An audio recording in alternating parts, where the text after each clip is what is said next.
Hello there. It's that time once again for Pastor's Perspective, sponsored by Calvary Chapel, Costa Mesa. Brian Perez is my name, and we are here for the final time this week to answer your questions about the Bible, the Christian faith, just about anything that's on your mind. Give us a call, won't you?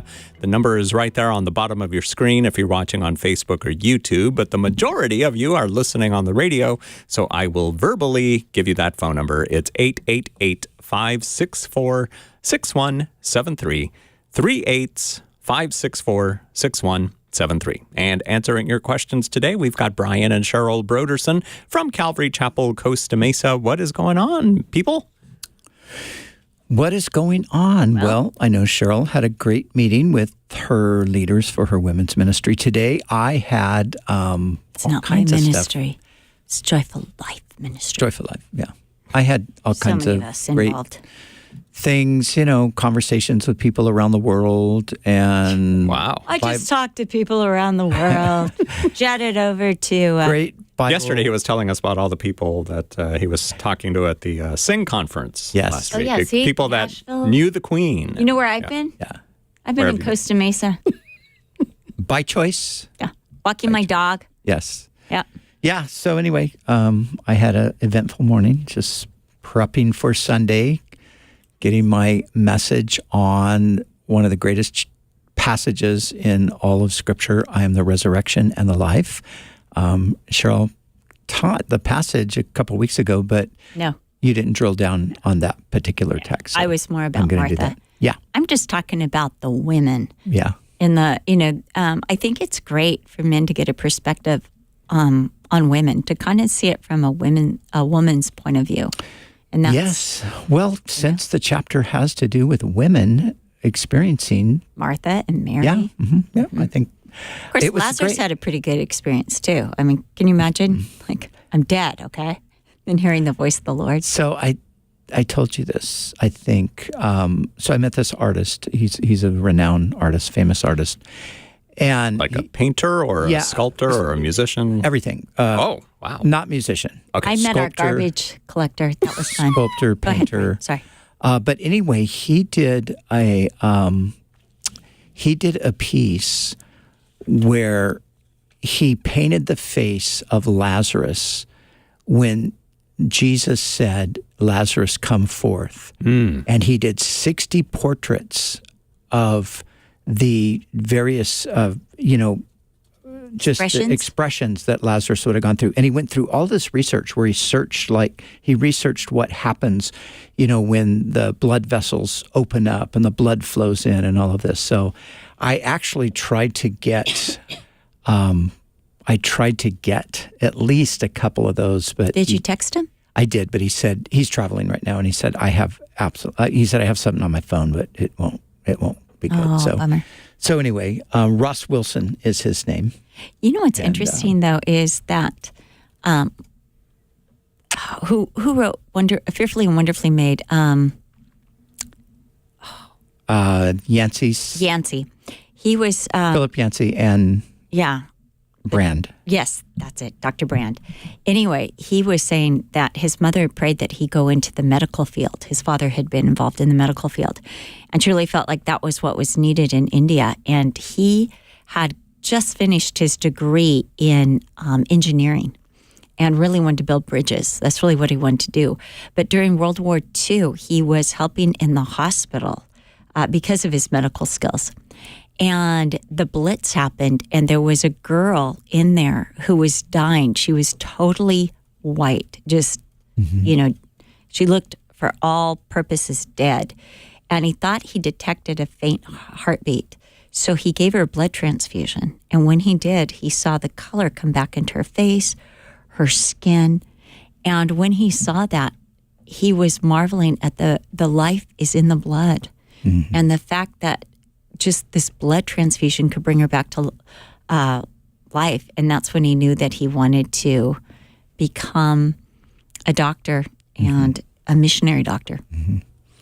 So, Brian, is this it? This is it? This is it. You found it. I found it on YouTube. Somebody put all 60 portraits onto one video, almost 3 minutes in length.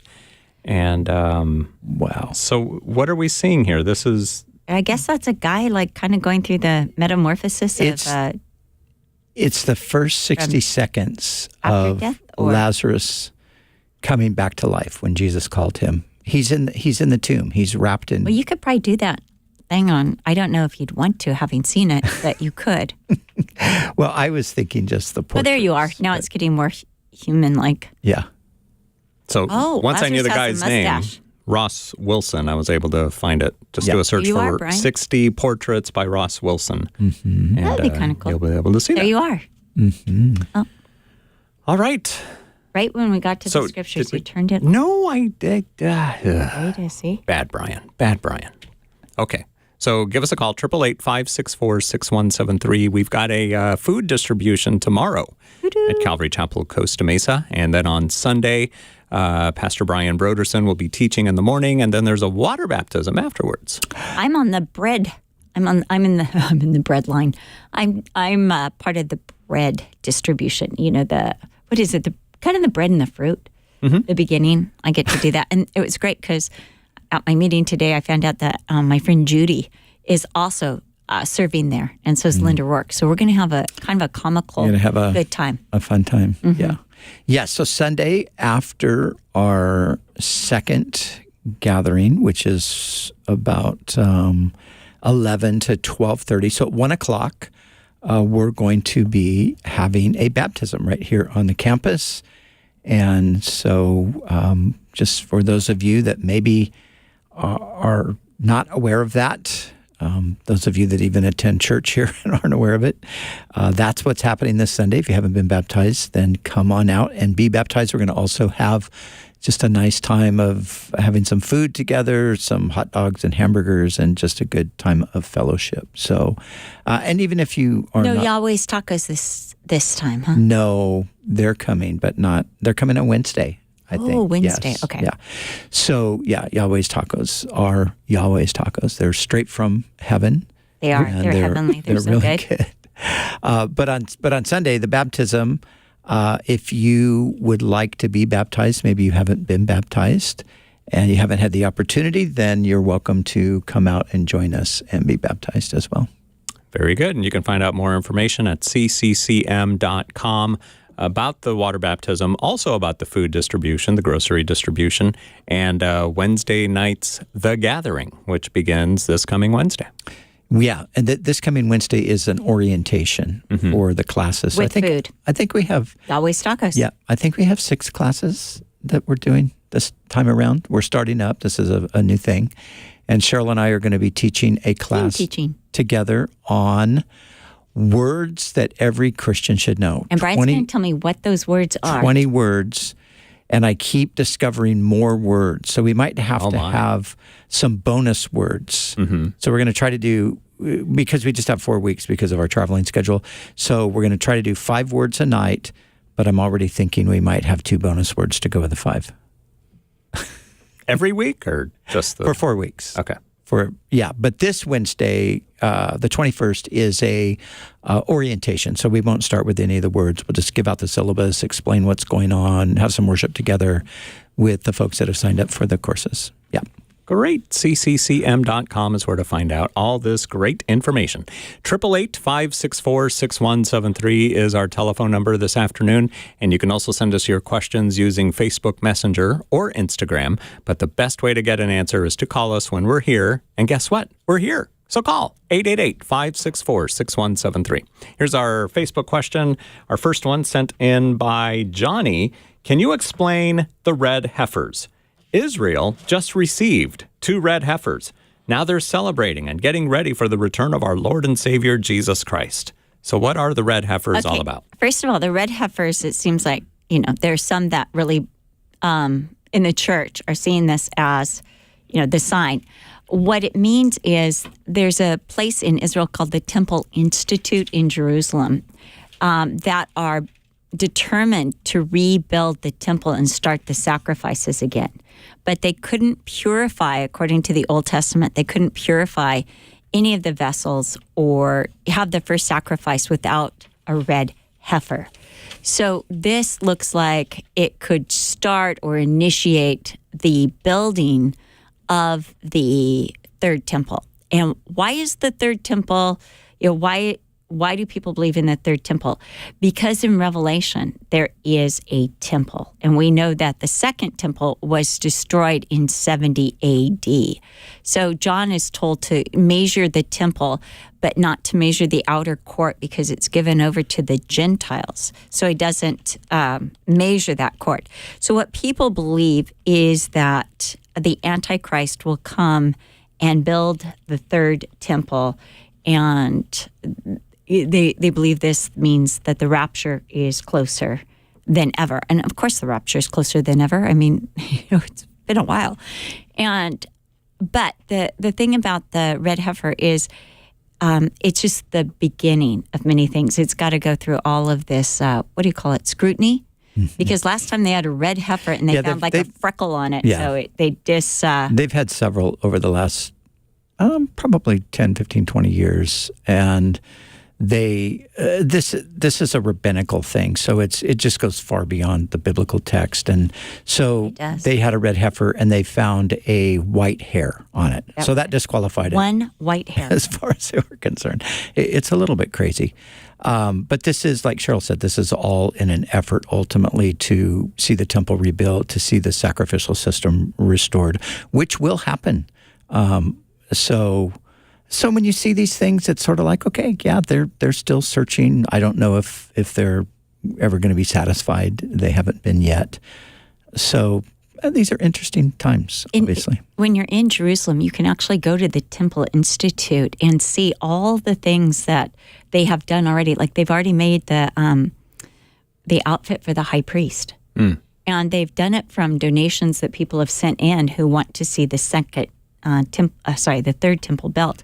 So they've collected these donations. They've made even some of the instruments that would be used in the sacrifices. So they're really preparing for this.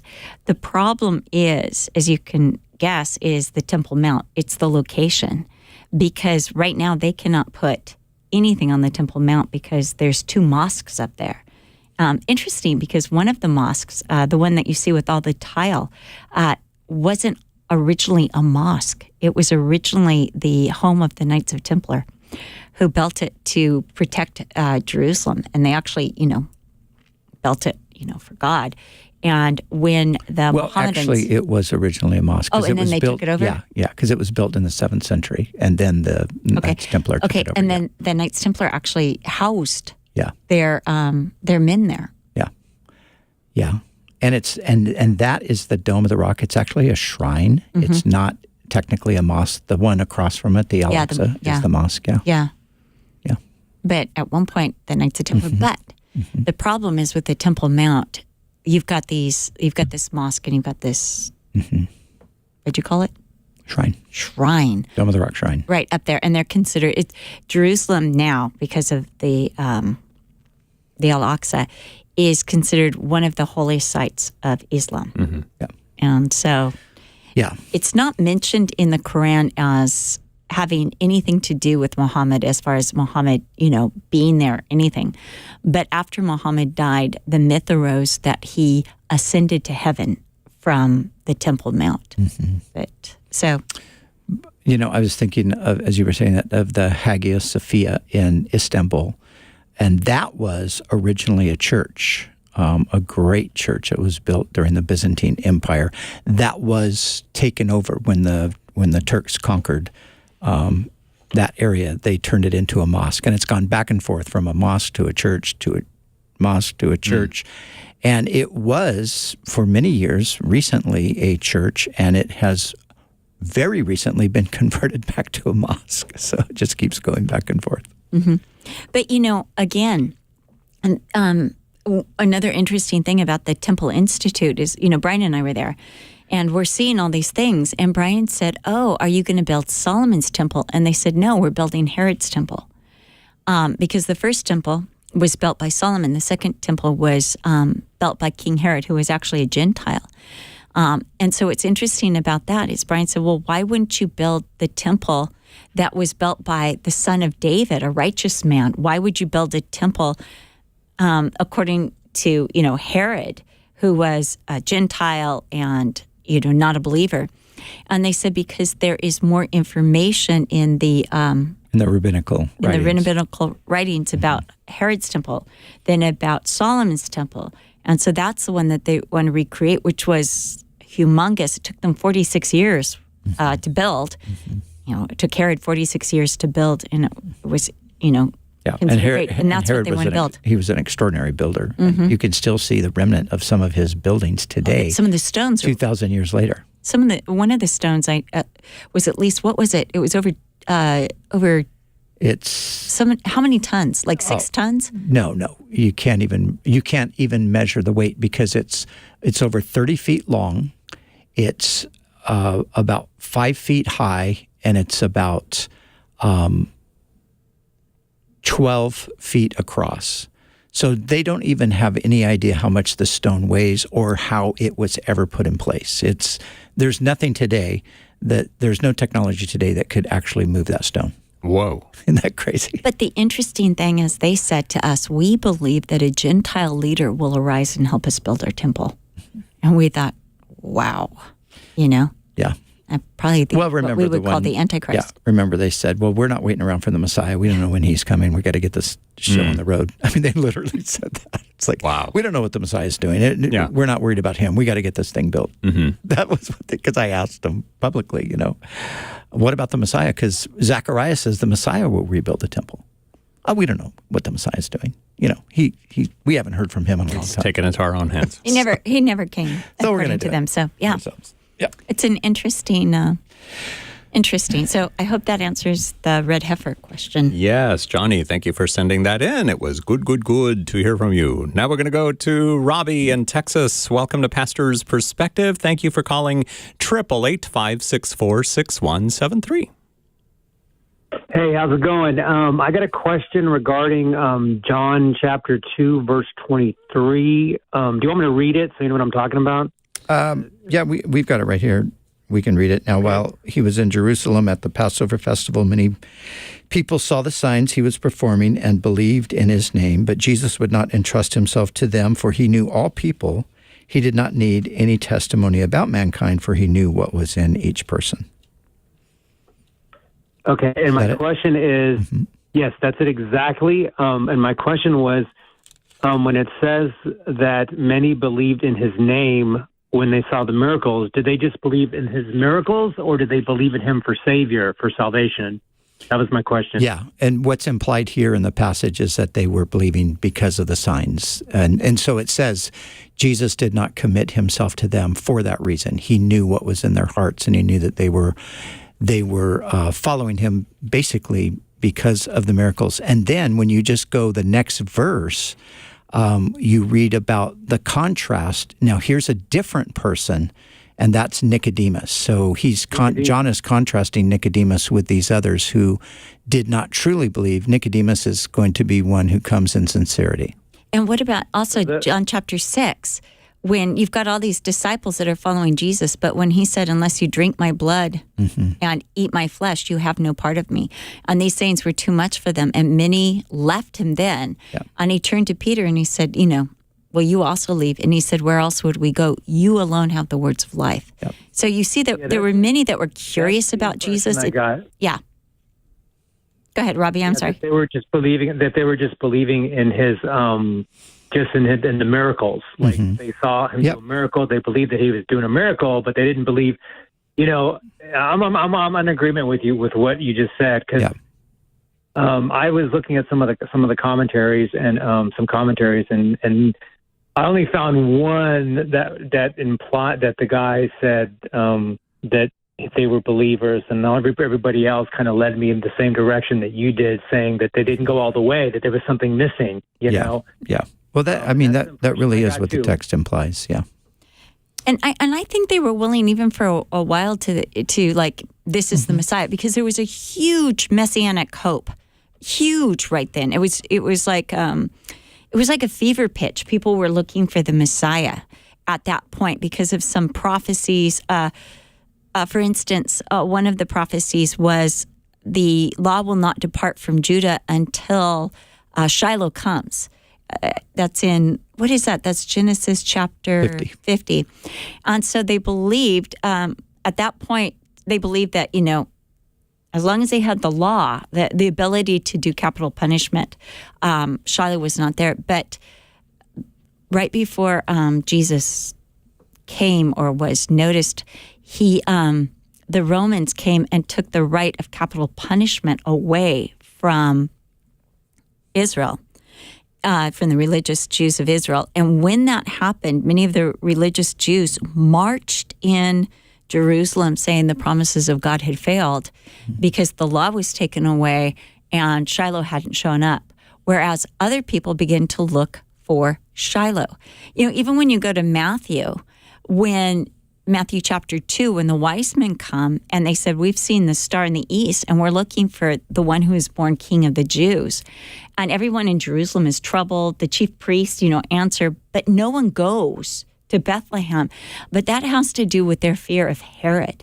But at the time, the hope for the Messiah and the timing, many believed the Messiah would come. So when Jesus comes on the scene, and begins to do these miracles, I think people were hoping and they were willing to follow him and see, is this the Messiah? Because you even see that when Andrew says to Peter, we found him, we think he's the Messiah. And even the woman at the well says, I think I just met the Messiah. This is how she brought people in. So all of this I want to say is that this is a way to, I think they followed hoping Jesus was the Messiah. I think the problem was Jesus did not commit himself to these people because they wanted a Messiah, but they didn't want Jesus to be the Messiah when they realized he was not going to attack Rome. Mm-hmm. He was not going to give the Jews nationality. Mm-hmm. And when they realized that, you're not going to do for me what I want. Mm-hmm. That's how a lot of people are with God. I was going to say that's, yeah. Yeah, a lot of people will come, even today, if Jesus will answer all their prayer requests, they'll believe in him. But if Jesus won't do everything that they ask him to do, well, they're going to find another Messiah. Mm-hmm. It's still the same, isn't it, Bri? Yep. Robbie, thank you for your question today on Pastor's Perspective. 888-564-6173 is our number till 4 p.m. Pacific time. Let's go to, we'll stay in California and talk to Kennedy. Welcome to the program, Kennedy. Thank you. What did you want to know? Genesis chapter 6, there's something that keeps bugging my mind on that. It says, sons of God saw that the saw the daughters of men were beautiful and they came on them, I think. Then they had giants. Mm-hmm.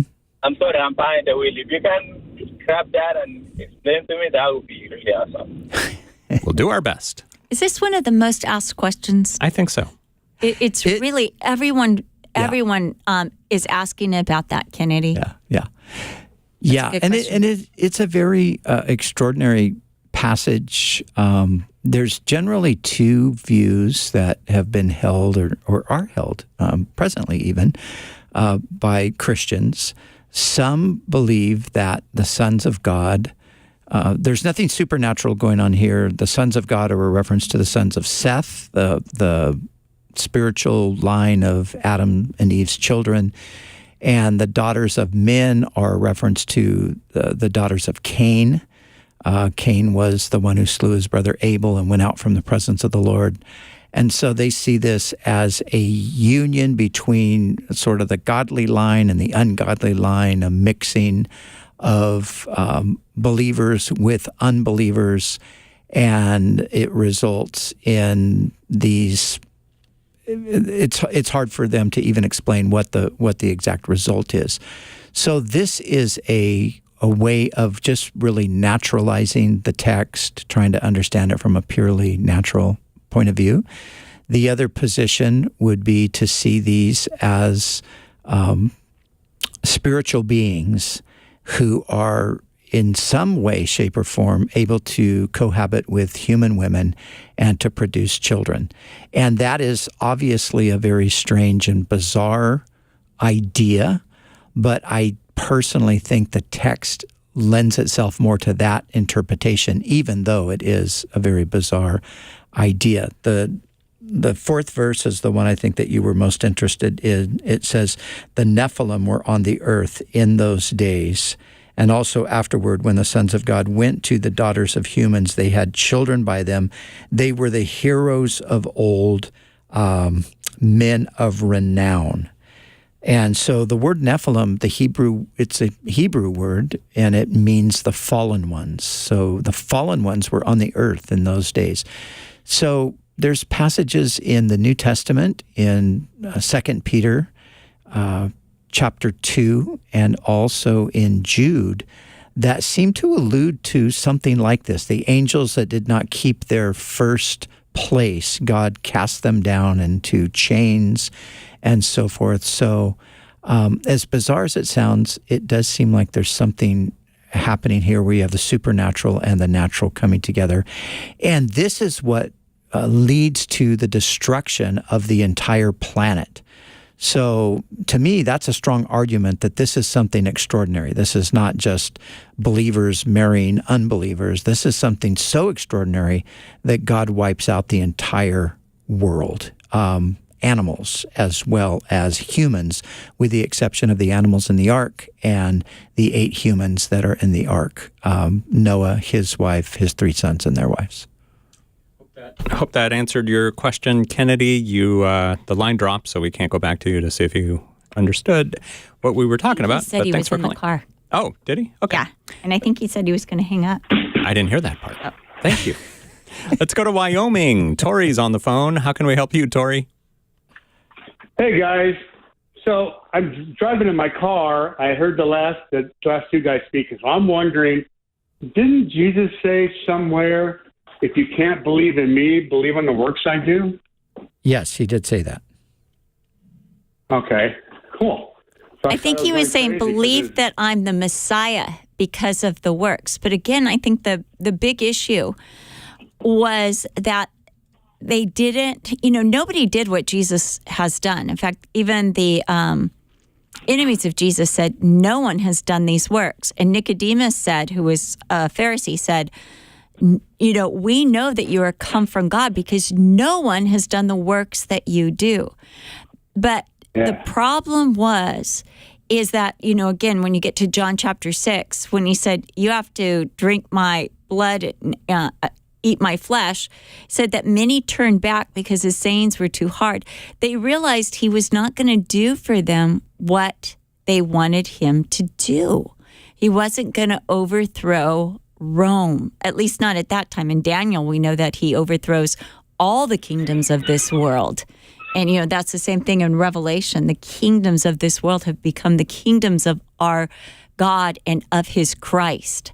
And so but that was the issue. And I think you're making a good point. It was not the miracles. They followed for a while because I think it was an anomaly. It's nothing like this is going on in Israel. They don't have television. They don't have, anything else going on. And this is, watch what he's going to do. That was exciting. Any thoughts, Brian? Was that good, Tori? Did that answer it for you? Yeah, I just wanted to make sure that I read that. Yeah.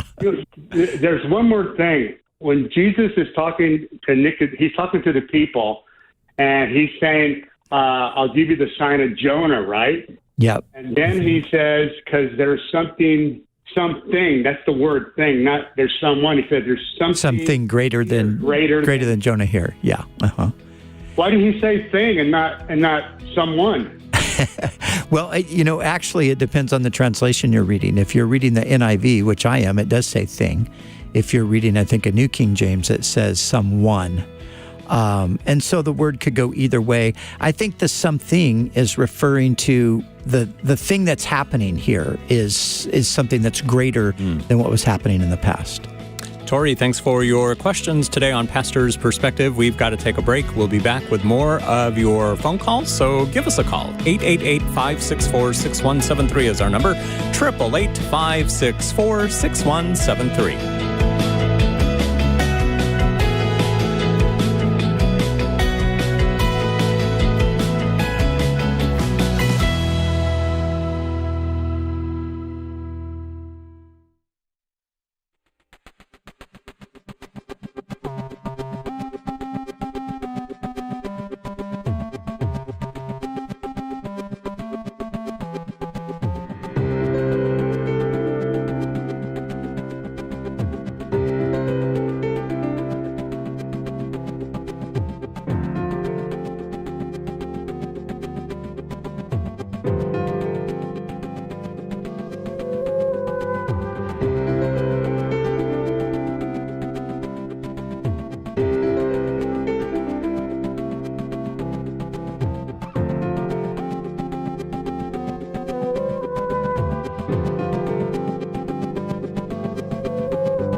We're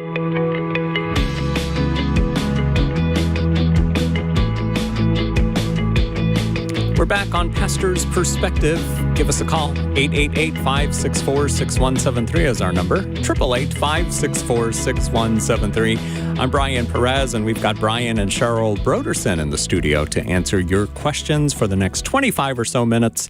Give us a call, 888-564-6173. Otherwise, you're going to have to wait until Tuesday to give us a call. So call now, 888-564-6173. Going to do an Instagram question right now. This one was sent in by Jules. My 9-year-old asked, if we die when we are young, do we get to grow up in heaven? What do you guys think? I don't know, but I know this, that Jesus said, at one point he said, because the kingdom of God is filled with children. And another time he said, you must become like a child to enter the kingdom of heaven. I'm wondering if, we're all youths in heaven. I'm wondering if we get to go back and, be youthful again. I mean, I'd hate to be, go up and, I don't know, be 62 and have everyone else looking so good, Of course, I know I get a new body. This corruption will put on incorruption. This mortal will put on immortality. But I do think that there's something to youth. There's such beauty in youth. And I'm wondering, but the answer is we don't know. And I think if we knew half of the glory of heaven and half of the glory of earth that we're coming back to, we'd all want to, preempt it. We'd all be calling Dr. Kevorkian, and we shouldn't be. Actually, he's not around anymore, but, right. But, I know what you mean. But, and that's not right. I mean, God has purposes for us on earth to be fulfilled. And I think that he hides some of the glory. I was talking to Brian the other day, and I was talking about the Lord himself. He's so great. He's so mighty. When Moses said, Lord, show me, your glory, or actually show me who you are. And the Lord said, Moses, it's too much for you. I'll hide you in a rock and I'll cover you with my hand. And then after I pass by, that's when you can, sense it. But in other words, it's so glorious that humanly we can't take it in. Mm. And I don't think we would approach God. I don't think that we would go to God if we could see his glory. I think we'd be too intimidated. Have you ever met like somebody who's famous or really well known and you get tongue-tied? Mm-hmm. Well, that happened to me when I was a little girl. I met Johnny Cash and June Carter Cash. And I was an exuberant little girl. I couldn't say a word. I was just like, I was hiding behind my dad. Here they are, and I'm hiding, And I'm thinking, that's how we would be if we knew the glory of God. And I think that's part of what happened in the Garden of Eden, that before they walked with God, they felt no shame. They absolutely loved it. But once they sinned, that was broken, and God's glory and his goodness and his righteousness was too much for them. And so they hid among the trees. Mm-hmm. It's just a thought. And that had really nothing to do with heaven, except for heaven, I think, is so glorious. And, there's a song that says, the half has not been told. Mm-hmm. This side, the golden sea, Mm-hmm. I was reading today in Paul's letter to Timothy, and he speaks of God as dwelling in the light that no one can approach. And God said to Moses, no one can see me and live. So that is the case. The passage where Jesus says, allow the little children to come to me, do not forbid them, for of such is the kingdom of heaven. I think that says something about the inhabitants of heaven. I think that I do think like a child that dies, I don't think they suddenly appear in heaven as a full-grown adult. Mm-hmm. I think that there is probably a process, because there's something about children, like Cheryl's saying, that is just so magnificent that, you just want heaven to be filled with children, wouldn't you? Yes. Yes. I would. If the children are innocent and nice, and there's just something about it. My parents used to have a house, and behind it was a school. And I was young. I was a teenager, but every time that I would get sick, I would love to go out in the backyard and sit down on this, lounge chair, and just listen to the children just squealing and just this. It was musical. It was beautiful,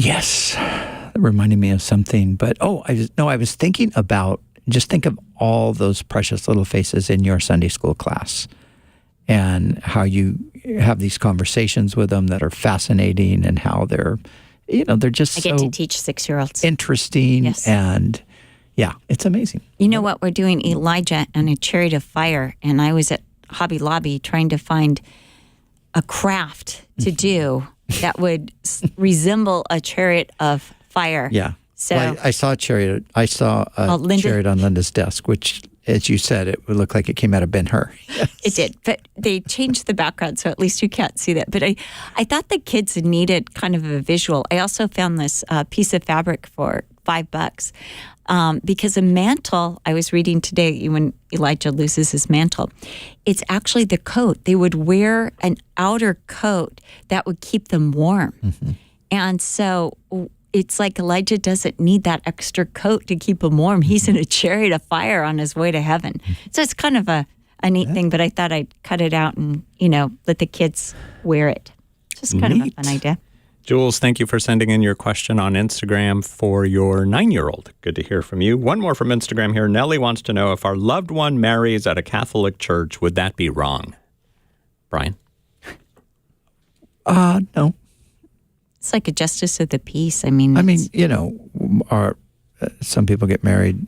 It doesn't necessarily matter where you get married.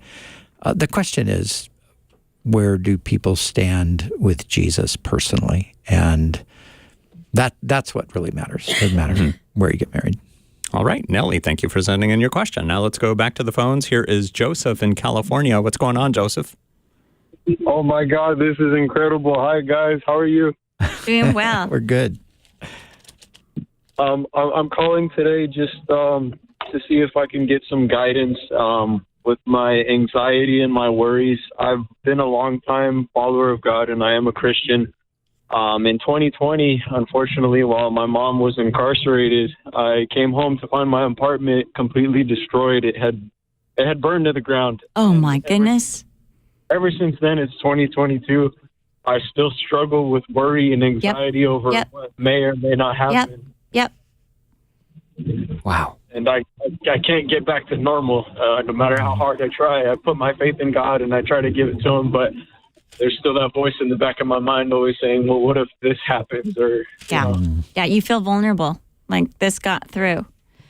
Yeah, it's interesting because we were just talking about Elijah in the Bible. And he's this incredible, God uses him in these incredible ways, like magnificent ways. He's with the prophets of Baal, and they're trying their hardest to call down fire from heaven. They're dancing around, they're cutting themselves, nothing happens. Elijah gets up to the altar that he's erected with 12 stones, pours water all over it, and then just does a simple prayer, and the Lord sends fire down, and all the people in Israel begin to say, the Lord, He is God. The Lord, He is God. It's an incredible revival breaks out. And then the rain that he, has been prophesying about falls. And it's just like a glory moment. And amazingly, he's able to outrun a chariot and get to Samaria before the king and give this other prophecy. And the next day, Jezebel, the king's wife, sends this note to him and says, God help me if you're not dead by tomorrow morning. And this wonderful prophet, this incredible prophet used mightily by God, it just rocks him. It rocks him to the core. Rocks him so much that he goes running away, just kind of like not even knowing where he's going. But the great thing is God sustains him through all this anxiety and this time. God meets him. God speaks to him in a cave of all places. and speaks to him and just shows him that he's got future plans for him that are good. And then in the end, God takes him up in a chariot of fire. And the reason I bring this up is it tells us that in the Bible that Elijah was a man with a nature just like ours. And so we all have anxiety. I mean, yours is tremendous because of this thing. And I don't know that it's always a trust issue. Sometimes the threat is real. And, I think acknowledging that was a really, really, really bad thing that happened to me. And just letting God meet you in your anxiety instead of expecting it to instantly go away or feeling condemned over it. Like, what am I doing with this anxiety as a Christian? Understand that God is with you right now, even in it, loving you, still wanting to use you, not forsaking you, not casting you off because you've got anxiety, but absolutely loving you and being with you even in this time. Does this help you, Joseph? Yes, that helps a lot. I love the story of Elijah that you told me. I'm gonna make sure I know that. And thank you so much for that answer. It's been hard trying to find a way to get back to normalcy. I'm only 23 years old. And Joseph, I'm so sorry. And Joseph, this maybe this will encourage you to just think in terms of you suffered a loss, but God did. He brought you through it, and here you are. You're on the other side, and the enemy is always going to come with, but what if? Whenever you hear the what if, just know that that's the voice of the devil talking to you, and just respond to the what if with, if whatever comes, God will be there to give me the grace and to sustain me just like he's doing right now. And, I think you're probably familiar with the great word of encouragement that Paul gives in Philippians chapter 4, where he says, do not be anxious about anything, but in every situation, by prayer and petition, with thanksgiving, present your requests to God, and the peace of God, which transcends all understanding, will guard your hearts and minds in Christ Jesus. So, and sometimes this is something we just have to do over and over again. I remember years ago battling a pretty serious illness for a long time, and then kind of coming through it and, making it through enough to where I could manage. But then having this fear that it was going to hit me again. And but what if it comes back and all of that? And I'll never forget, one night there's a devotional by Charles Spurgeon called Morning and Evening. And I think it was probably the morning, but I picked it up and read it, and it was so interesting because it was one of these reminders, written in the 1800s, but saying you've been through this before, you've experienced these kinds of things, and look at God has sustained you, He's brought you through, and it was exactly what the anxiety in my mind was about. It was addressing that very thing and reminding me that God got me through, and He'll get me through again if need be. So maybe that'll encourage you. Yeah, it's also good to go to church, Joseph, to get some friends, to get, if there's like a men's fellowship at your church, like a small group of guys that are godly, to get them to pray for you too. There's something about, sometimes we're trying to just white knuckle it on our own. And there's a reason for church. There's a reason for the body of Christ. We need each other because they pray for us, and they will continue to pray, and they will pray with you. I mean, it's like a Christian, AA. They're your sponsors. They're gonna pray for you when you're going through this, and you could call them and pray with them even as you're going through that. Or I know the story of a man who lost his wife, and he was so vulnerable, and a man from his church just came over and just sat in his house with him. That's all he did. He just sat with them. And he said, that's what I needed at the time. Just someone to, sit with. You need a refuge. And I think the church could really, really help you at this time too, because again, everyone's broken, and you might even find somebody who's been through a similar anxiety who can tell you, how the Lord brought them through, and they know how to pray for you. And one last thing is that, there's no shame in your anxiety. And sometimes as Christians, we feel ashamed. We feel like, well, I shouldn't be worrying because I'm a Christian after all. And what does this say about my faith? And sometimes even well-meaning but misguided Christians will say similar things to you and make you feel really, really miserable and like you are just such a big loser because, after all, if your faith was really strong, you wouldn't be having anxiety. Because the person saying that never has anxiety. Right, yeah. So just don't let that kind of stuff bother you. Just know that God's not shaming you. God understands. Of course, He wants you to trust because He wants to alleviate the anxiety from you, but know that He's patient and He'll help you through it. And if you don't have a church home, Joseph, go to calvarychapel.com and use the Church Finder feature and find one there near you. Thanks for calling us today on Pastor's Perspective. We're going to go to Tyrone in California. What did you want to know, Tyrone? Hi, good afternoon. And first of all, I'd just like to say I have been listening to you guys for years, and you guys have blessed my spirit. You have fed me, and I just want to say thank you from my heart. Well, thank you, Tyrone. That's very kind of you. Oh, okay. Well, my question is this. How does the Ashkenazi Jew connect to Abraham?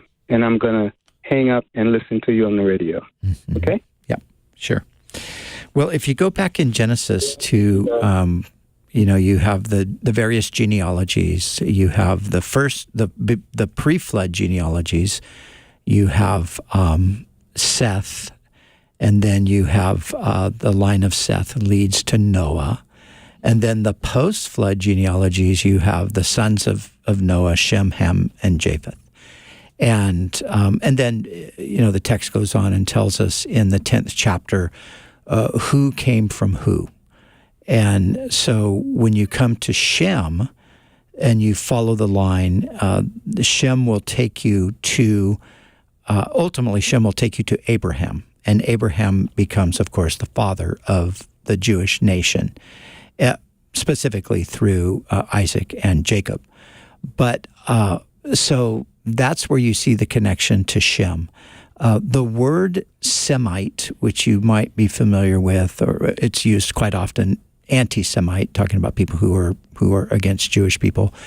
The word Semite is the word Shem. That's what it means. It means Shem. It means descended from Shem.